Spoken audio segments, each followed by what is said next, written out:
It's over. It's over. Oh, man. I'm happy there's so many sequels, and we will be jumping into Infinite Wealth.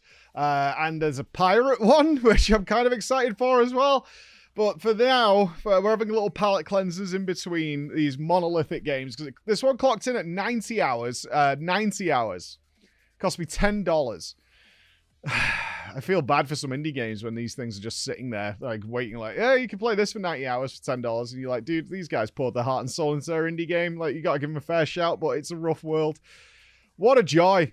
That's my overall thoughts on this. What a joy. What an absolute joy. Like, very, very few moments in that 90 hours was I even remotely like, oh, this kind of sucks. I think it was like one dungeon that I can really focus on. Oh, this side story isn't quite as good as that one. You know, like, that's it. Of the 50, I think, that are in the game, that's it. Our final day was a mix of, like, main story, obviously, to conclude the game, and just polishing little bits and bobs up. There was lots of things that I just decided weren't worth our time, like uncovering all the sexy scenes just wasn't worth it. We would have had to either grind. We checked into it, and it was like, we either have to grind cans a lot to get all the books necessary to cap out all our stats, because you need to have capped like charisma and things like that in order to unlock them. We did do Psycho and Ares. That was surprising. Psycho and Ares, which are duplicates of each other. So, because Ares is an extra character, if you do the optional side content, I assume they just basically duplicated Psychos for that one. They're both kind of creepy. They're kissing and smooching on Itchy when he's asleep, and then gaslighting him into it not happening. A little weird, but I mean, I have to say, I don't know what it is. I think I might have said it in another TDP. I don't know why every romantic relationship in one of the Japanese games we play is always so awkward and cringe. Like, I guess that's the style. It's really strange. It's very, very strange to have that happen. But either way, I decided I wasn't going to do some things. I wasn't going to cap Zhao's bond. We had like 5 levels to go. He was way, way behind because he joins later in the game. You can speedrun it, because I found out about cabarets. I can't believe I missed this. I cannot believe it, but I did. I missed it until the very last day of the game, like 83 hours in or something like that. I missed that the cabarets had opened. I had seen them earlier in the game and they were always closed, but at some point they had opened up. There'd been no message to say the cabarets are now open, but they were now available. I was like, oh God. Like, I remember Yakuza 6 having like the live webcams with actual porn stars. I was like, this is going to get absolutely outrageous, man. This is going to be outrageous. We're going to the cabaret. Incredibly watered down and tempered, I guess I could call it. I was actually a little shocked. You got a selection of hostess bars in general are just something that doesn't click with me. A lot of people have been explaining to me, it's like, yeah, it's very normal in Japanese culture. It's a very standard thing. And I'm like, it just feels like weaker strip clubs to me in some way. But sure, whatever. I'm not going to judge. You go there and you get a selection of girls that all have different sort of tastes. Some of them like drinking, some of them like food. They all have little quirky personality traits, but it's just a text box. And then you get basically fill the bar of buying drinks and food for them that makes them very, very happy. And then you get a very brief scene of the guys just sat giggling, and that's it. It's over. And they come out with drunk, and their bonds might increase depending on if you found a girl that guy really, really likes. And if you find one, it basically fills the bond bar completely. But the only reason I didn't do Zhao's is not because I dislike Zhao. It was more a case of those cutscenes are very, very long. I was like, I don't really want to spend an hour going to a cabaret doing that, which isn't super interesting anyway. We went to both cabarets and it's not super interesting. And then coming back and listening to like 5 or 6 minutes of chit chat and then going back and doing it again. That didn't seem like it was going to be very fun for me. And I prefer it spread out through the game. Similar issue I had with Expedition 33. And so it was on to the MSQ. Wow. It's a great finale. I can't sum up how well the story plays out in this game. Everything fit. Everything was nice. One thing, so we're going to get a little more invested here than the memey stuff of Yakuza. Obviously, Aoki was going to be the final boss. Now, before that, though, we had to bring him down, right? We had to expose that he's a bad person because he was going to be running everything and being the governor of the world and blah, blah, blah. And the way we did that was set up a sting operation in the tower where we told him at political rallies, there's a video of him saying he wanted people to be killed. It's in the tower. He can't possibly ignore it. So he sent chicken tenders, the last big lieutenant, and a bunch of cronies there while he was doing the political stuff elsewhere. And our goal is to lure him in, essentially. That's our goal. So we have a huge dungeon, which was very fun, just working our way through that dungeon, which gives you a lot of loot. And this actually turned into a detriment. Once we actually got into the fight with chicken tenders, I shouldn't be surprised. It's still an RPG at heart, and we had done both the big dungeons. We had upgraded our weapons, and more importantly, one thing I did not account for was how strong the armor is in this game. And because we've done the entire arena, which I did to get the EX weapon for Itchy, Chicken Tenders couldn't hurt us in like any way. He's the biggest. He's built up as the biggest, baddest.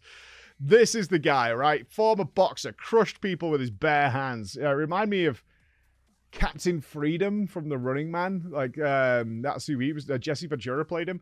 That's who he was supposed to be. Like, he just crushes people with his bare hands. And he's got these, like, power-up abilities where he's, like, the left hand and the right hand of God.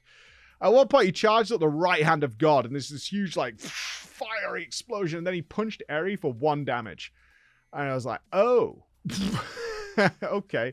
So he just had a lot of health while we worked it down and killed him off. And I was like, all right, I guess we have reached that point where we're very strong. But it doesn't take away from the other very hard fights with Goro and Kiryu, where, you know, he could one-shot us in any turn. So I had to use a lot of strategy and, like, self-preservation and things like that. So the fight wasn't amazing. I was like, oh, okay. Like, we've hit some sort of overgeared stage. Fair. And also, I think this is the first time we fought a boss on equal leveling.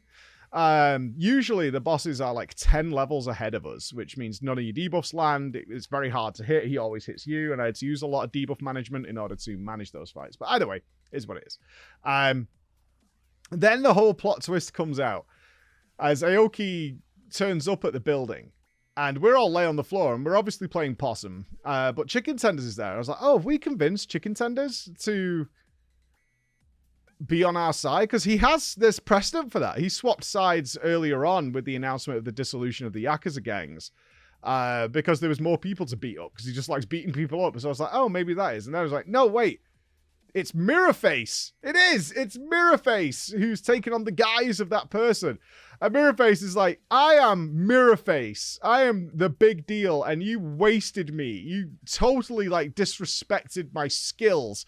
And so now, screw you, Aoki. I'm not, like, responsible to you in any way. And I was like, oh, that's kind of fun. I was like, it's totally Mirrorface.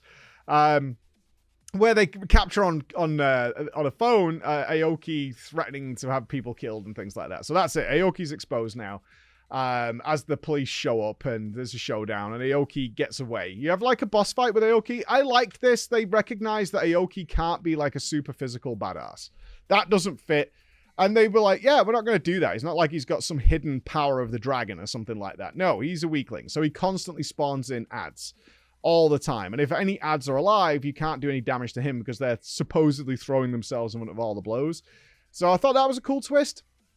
They weren't hard to kill, but like it gave like this extra dynamic that fit with his character. And then comes down to a big showdown with Itchy and Aoki. Ultimately, Aoki gets away, holds a gun, and gets out of the building. And then we have the final meeting where it comes full circle because it's at the lockers where they were both locker babies. I have to say, all the way through Yakuza, a lot of people have been like, I want it in the Japanese voice acting. And we addressed it very early as like, I prefer English voice acting anyway. But more importantly, a lot of our viewers are also listening via audio. They're not like watching on the screen everything that's happening, especially people watching at work or whatever. And so if we can have it in English voice acting, that's just far preferable for our audience in general to have that. And people were like, oh, well, you know, the Japanese is better, blah, blah, blah, blah, blah, whatever.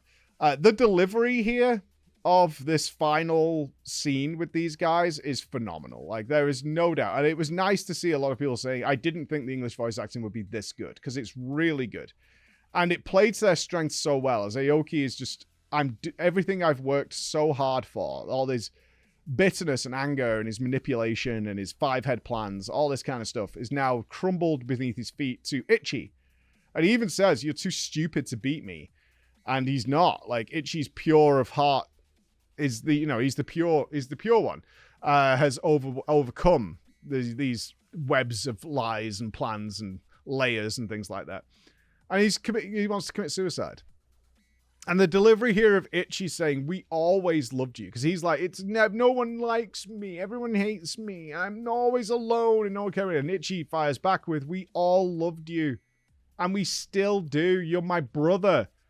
Sawashiro, who's your real father, which he doesn't know, loved you and would have done, and did everything for you. I would have done everything for you. All you had to do was say you needed help.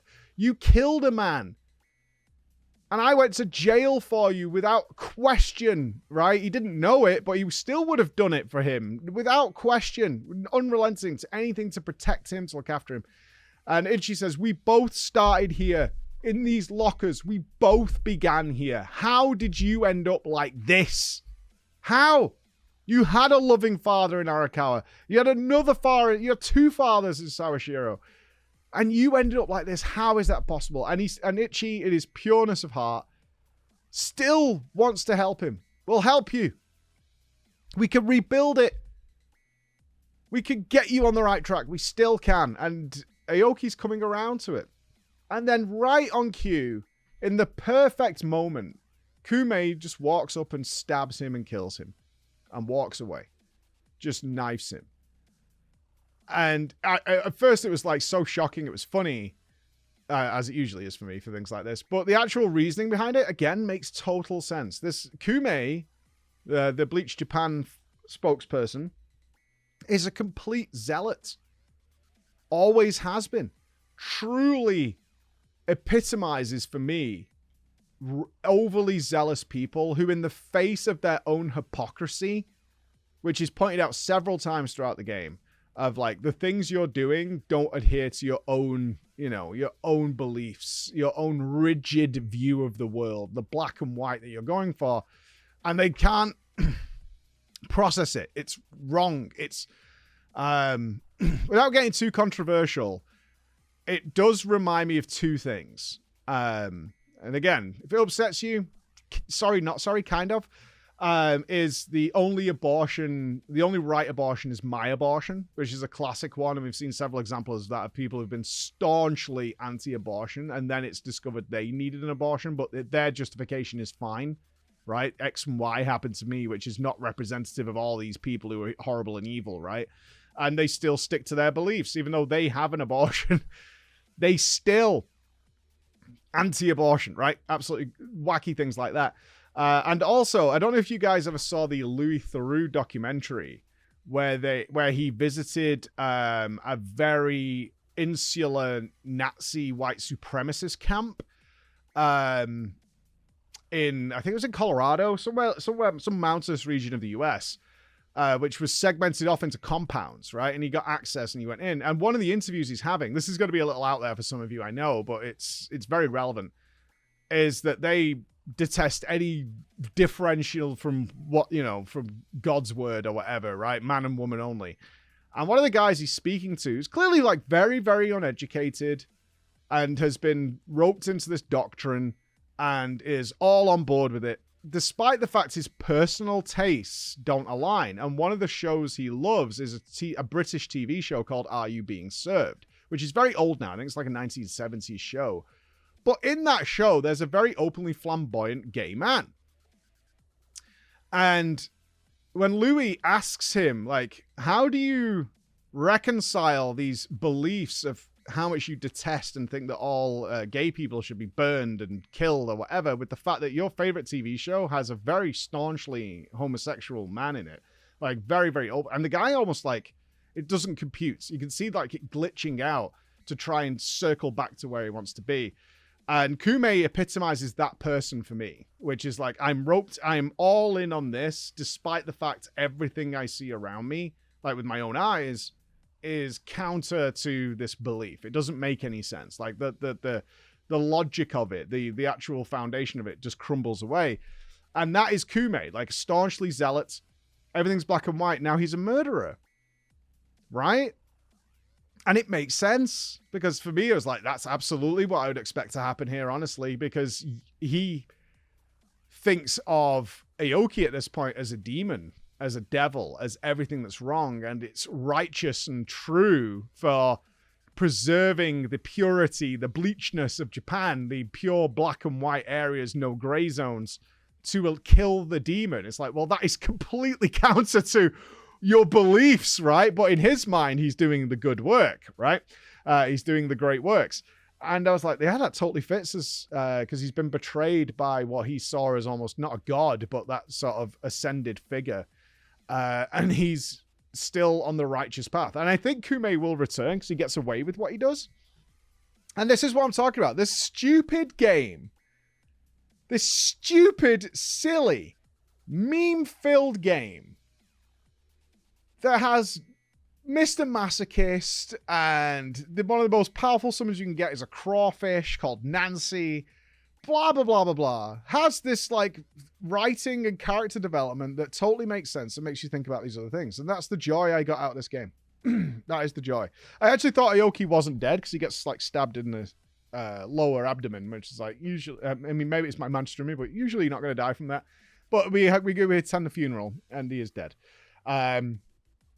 And a great send-off to the game as the guys then meet up and they sort of reconcile everything, and now they're going off to Osaka, which I assume is Infinite Wealth.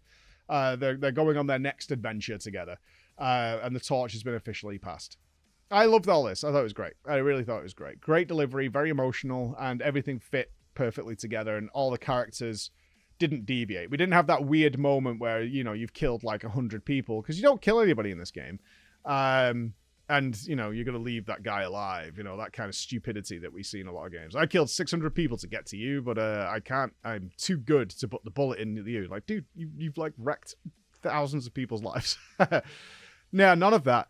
So tightly written, so good. And I can't recommend it enough. I had such a great time with this. I'm so excited for the sequel. I'm very, very excited for it. I look forward to it. I know when we're going to be playing it. I can't say why, but there's going to be a little disruption coming up. I mean, I have revealed I will be at Gamescom. I can't say why, but I will be there. But I want to be absolutely clear on this. I won't be there in any capacity to, like, spend time chilling with people at the convention. I'm not going to be able to do that. So I know some people were like, oh, I was going to get a ticket to Gamescom if we could have, like, hung out and said hi and done that kind of thing. I will not be able to do that. But I will be, like, doing a little traveling coming up. So that's what it is. But ultimately, my final thoughts with Like a Dragon is I just kind of wished it carried on, and I know I've got sequels. But I'm shocked. I'm shocked by how well written it is, how they kept it interesting for 90 hours, just a relentless pace from start to finish of just fun stuff. And it's been an absolute pleasure to see how many people have jumped into the franchise as well, because they didn't know what was here, and I can't wait for more. So there it is. So I'll see you in our next adventures, where we're doing quite a few things, actually. Quite a few things. So I'll see you then. Bye, guys.